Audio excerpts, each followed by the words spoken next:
Joining me today, I'm just doing some repotting and chores, doing a bit of chatting. I broke my finger last week. I was supposed to be playing in our softball playoffs this weekend actually today, but broke my finger and now I'm not playing. So I figured it'd be a good day just to do some chill plant chores here in the greenhouse. Just take it easy, and I've got a propagation box here that I've left for quite some time. It's getting fairly overgrown as far as propagation boxes go, and it needs some attention. I've also got a couple plants that I've put off from repotting that really do need to be rehomed, like this umbrella tree here. I don't know if you guys can see it over there yet, but I'll bring it over here. It's, you know, about 3 feet tall, and it's just in a little 4 or 5 inch pot. So let's do a couple chores, hang out, and yeah, stick around. Hopefully you guys enjoy. So the first one we're going to do here is this umbrella plant, because it is absolutely huge. And it is in a very, very tiny pot. So we're going to pot it up, 1 to 2 inches bigger diameter, following the rule of thumb there. So I'm actually going to take my splint off because it's getting a little bit annoying trying to work with it. So hopefully I don't do too much damage with my finger. It's quite broken. Nail is probably going to come off, so we'll see. We're just going to try and keep it clean though, keep it as much out of the dirt as I can, and I'll use my other hand if I'm doing some scooping. So go ahead and fill this pot up. We'll spill a little bit on the greenhouse floor, that's alright. Fill that up. I'm just using some peat moss Miracle Grow. I just like the soil. I think it works really well for a nice light soil.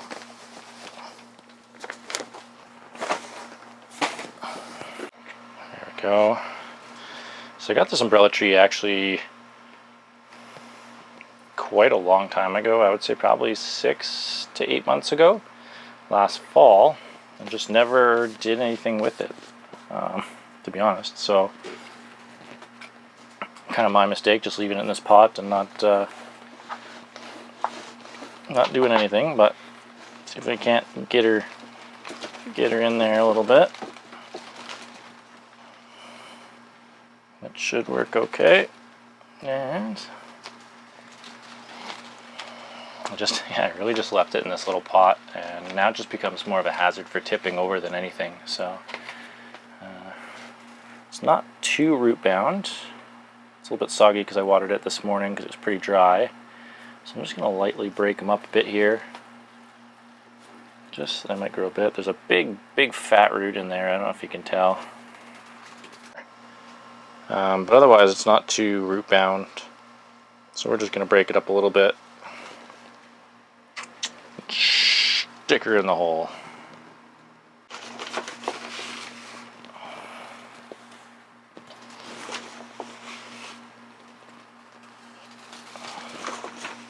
We're going to make a mess today, and that's alright. So if there's any plants that you guys really enjoy, you should leave it in the comments. Something that maybe I should check out, something maybe that's not so common. If there's anything that's kind of coming up and coming that's not a popular plant by the rare popular plants that we've seen, everyone sees, the philodendrons, the monsteras, the high constellations.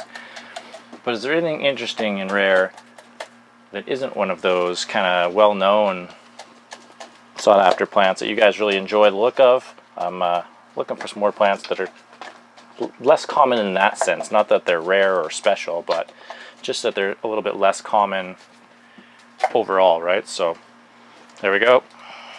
Tree's potted. We're going to give it a little bit of water here and let it acclimatize to its new soil. All right. Let's see what we've got in this propagation box here. Oh, fudge. That's not ideal. Just making a mess today. That's okay, that's okay. Alright, so I got, like I said, quite a bit in this prop box. Kind of left it again. As you can see, there's some algae and such growing because I've kind of left it out for a long time. And not that I forgot about it, but just kind of didn't have any time to dedicate to doing any propagation. So I just kind of, anything I grabbed or cut, I just kind of opened the lid up, chuck it in there, and then left it. So One of the first ones I've got here looks like, oh, we're going to leave this one to prop a little bit more. It is a philodendron Silversword. Came actually off this plant back here. I ended up cutting it all, so I'm going to let this one grow a little bit longer roots. It's only got this one short root right here right now. So I'm going to let it propagate a little bit longer, let the root get a little bit longer on it, and go from there. So stick her back in.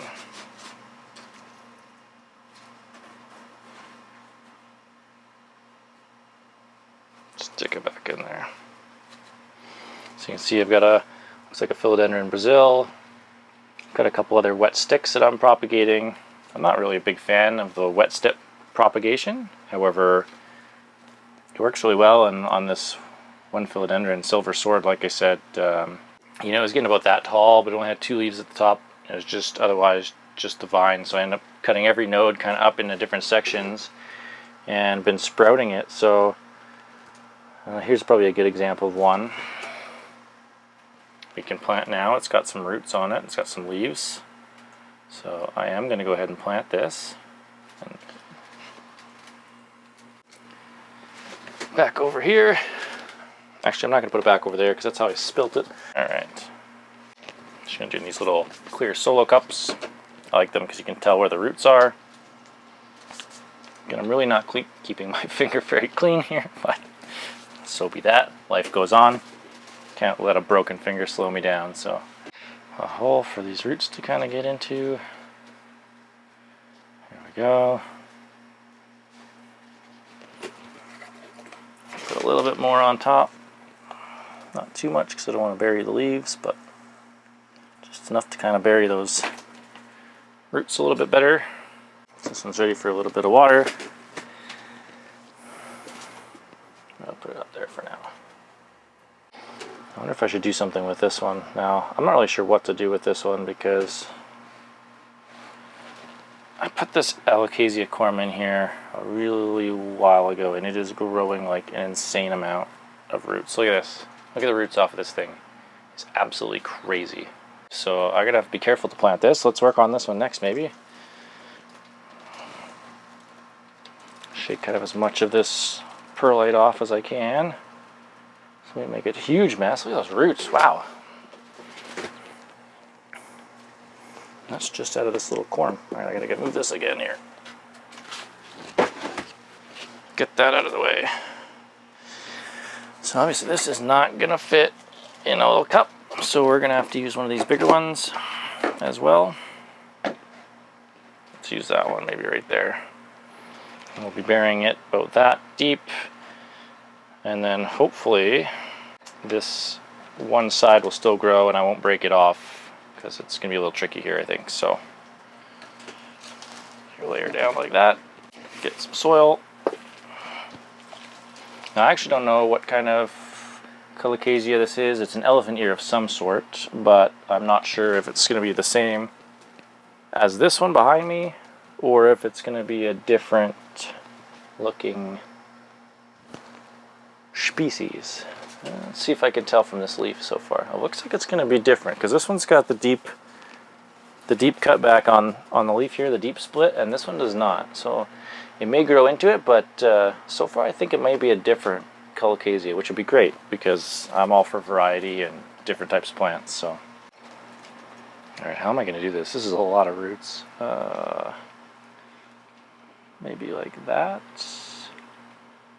and then maybe I'll fill it from that point up. We'll see.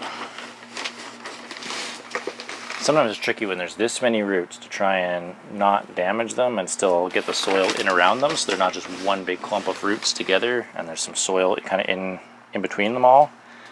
So I'm trying to kind of hold the corm up lightly while I pour the soil kind of into these loose roots, just to get a bit better of a mixture around them. Again, it's pretty tough, but just trying to take it easy, go slow, get these roots kind of packed down where I can. I don't want to have it too not straight up and down, but I need to make sure I don't break this one side off. I'm going to spin this around a bit actually.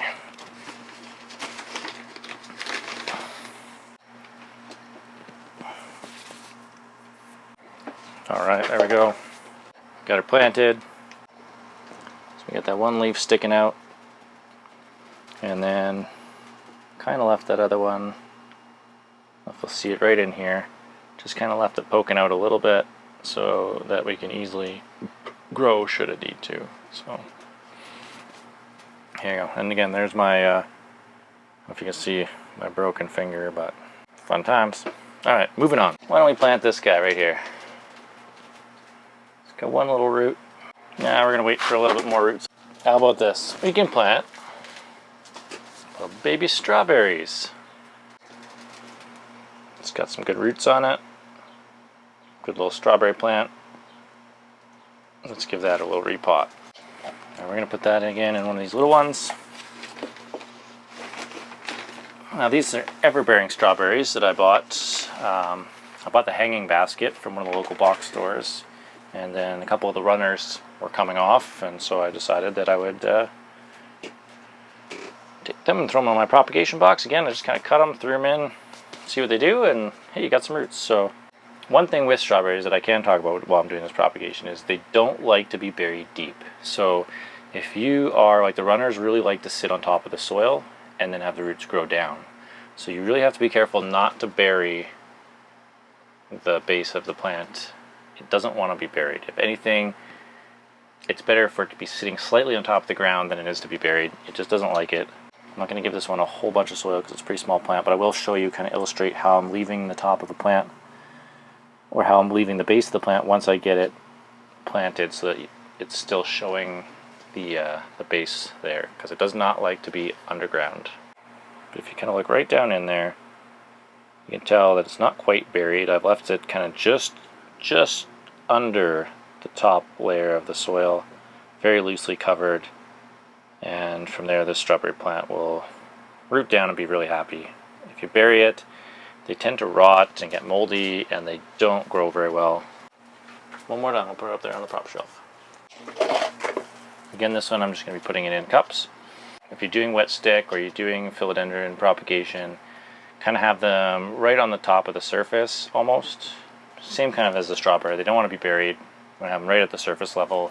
Just maybe a lightly covering for the roots underneath, but no more than a quarter or half of the diameter of the stick, or the vine diameter should be below the surface. I really like these Silverswords, and actually this was my first one, and for whatever reason I just couldn't keep it to keep its leaves. Like, added more light, added different temperature, humidity. I found it to be quite a challenge keeping it. It would always keep the top two leaves, but then the rest of the leaves would just fall off and get yellow. And I've had a similar situation with the larger one back here, but it's actually starting to put out a few more leaves now from the bottom, but it as well for the most part. And just a piece of leaf to throw away, but for the most part it's doing the same thing. The top leaves are good, but everything else on the way up has fallen off. So if you have any tips for that, that's something I'm going to be investigating, and maybe I'll make a video on it later once I figure out how to nip that problem in the bud. And I'm just going to put a little bit of soil on the top of it. Just put a bit on top just to kind of secure it down there, but I don't want it to be buried, so I'm going to actually smooth this out a bit here. Kind of, Jesus Christ. This is what I get for trying to do this with one hand and a broken finger. I broke it.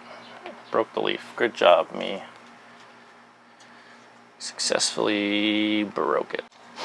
Alright, there's another one. What else we got there? We've got this guy. Getting them down in there. Kind of like that. A little bit more soil over top. Again, not too much, just to kind of bury the last little bit of those roots.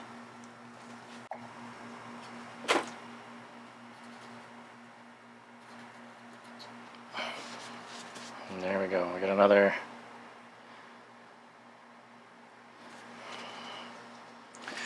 Ready to water. Whew. It's pretty hot in this greenhouse. It's about 32 degrees, I think, right now in here. So apologize if I'm getting sweaty,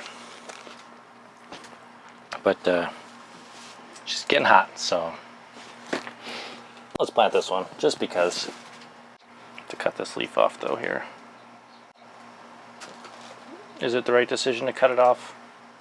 I don't know, but it's in the way, so probably opens up my chances for rot and disease, but we'll call it an experiment. So this is actually my first time doing wet stick, so we'll see how they turn out when they start to grow. I mean, it's easy to get them to propagate, but just keeping them alive, I find, after I pull them out of the perlite propagation box and into the soil, I find that's where my success rate really drops off. So whether it's that I'm not waiting until they have enough roots, or I'm not giving them the right climate, or they're just not acclimatizing properly, I'm not sure, but I suspect it may be the roots, that I'm not waiting until they have enough roots to propagate, but I'm pretty impatient, and so I just go for it, and if they fail, they fail, and if they go, they go, and that's how we run. So another little guy there. It's probably a pretty boring video, actually, because I don't really talk a whole lot. Last plant I need to try and rescue today is, well, the only plant I'm going to try and rescue today is this island pine. This Norfolk island pine. It's in a bunch with these other ones that have clearly died. They got some sort of a disease. They're turning black and molding. So I'm going to try and separate it, see if I can save it, because it's still a little bit green. We're running out of time. Let's see if we can save it. And if we can, great. If we can't, I'll make another video next time about some propagation and see if I can't save it by cutting off the branches and propagating it that way. So stay tuned for that video, but right now we're going to try and save this one. What I'm going to do is I'm going to take it out to my yard here and try and bust it up and see if I can do it. I don't want to do it in the greenhouse because it's making a huge mess. We really didn't have a ton of success. Ripped the main roots kind of in half trying to get it apart because they're so tangled in. It looks like it's a little bit diseased already here at the bottom. Not sure if we can see it or not right in here. You can tell, see how the branches are changing, drying out. Yeah, we'll see. Hopefully we can save it. So still got some nice green growth on the top, so that's what we're going to hope for.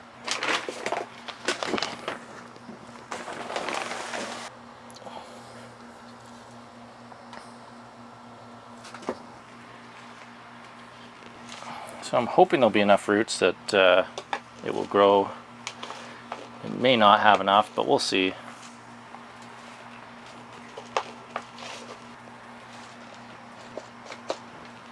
They grow a little bit crooked, and that's alright. I got a couple crooked ones already.